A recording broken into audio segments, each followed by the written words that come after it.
There was a Royal Colonial Boy, unknown till 214, raised in abject poverty, the likes you've never seen. Taken from his mum at 6, she'd broken down, poor thing. His dad abandoned him at 1, that Royal Colonial Boy. Orphanages, foster homes, at last a guardian found.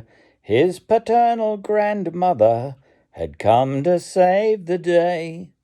Weighed 3 stone, had malnutrition that would go away.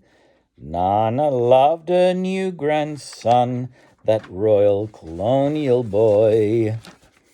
The lad grew up in Sydney town, school marks were rather good. Made lots of mates and loved sports too, just missed ducks of his school.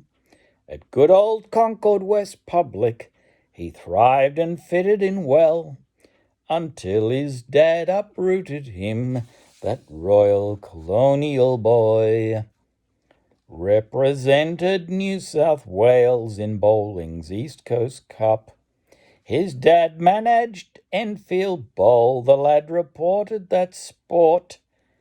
Donated all his time for free, Nana rescued greyhounds. The lad reported on them too, that Royal Colonial Boy. Worked 7 part-time jobs at times to put himself through school. Said farewell to his bio dad, returned to his Nana's farm.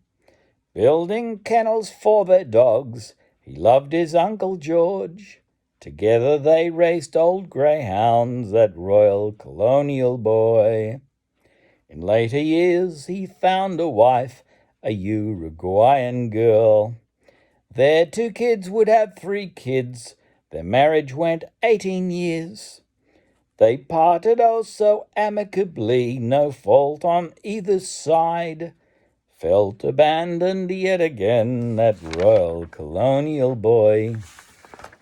A multi-award-winning writer, cadet trained by the age. 350 page ones, he'd become rather good. Despised putting others to shame. Some conspired against him. Let's stab that bastard in the back, that Royal Colonial Boy. His career was on the rocks when his old wife walked out. She took the kids, they were fine, none of them really cared. He'd done his best, no love was shed, there was no love for him. He felt abandoned yet again, that Royal Colonial Boy. Depression lasted 7 years, some of it lingers on.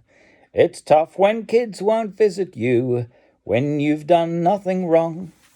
As if that wasn't bad enough, he found out his mum died. No one told him for 10 years, that Royal Colonial Boy. He felt abandoned and let down, resilience wearing thin. None of his mates had stood by him, nothing in it for them. And so he left old Sydney town for a cottage and mountain views. Serenity became his friend, that Royal Colonial Boy. 5 years in a small country town, researched his family tree. Discovered his mum was royalty, although she never knew. 6th great-granddaughter of King Charles and Duchess Barb Villiers, and a 9th cousin of the Queen, that Royal Colonial Boy. He lives a happy, simple life, tipping winners on weekends. No airs or graces for Lord Reags, an occasional dance perhaps. You'll find him at the Lord Belmore or down at Aberdeen, where someday his grandkids'll fare well, that Royal Colonial Boy.